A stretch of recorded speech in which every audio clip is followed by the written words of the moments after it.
সরকার দেশের মানুষের কল্যাণে নিরলসভাবে কাজ করে যাচ্ছেন বলে জানিয়েছেন মৎস্য ও প্রাণী সম্পদ প্রতিমন্ত্রী সুলতান সালাউদ্দিন টুকু। সকালে রাজশাহী কেন্দ্রীয় উদ্যান ও চিড়িয়াখানা পরিদর্শন শেষে এসব কথা বলেন তিনি।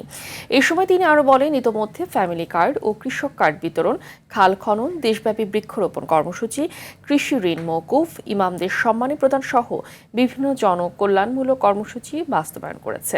জনগণের সরকার স্বল্প সময়ে জনগণের কল্যাণে অনেক কাজ করেছে বলে মন্তব্য করেন প্রতিমন্ত্রী।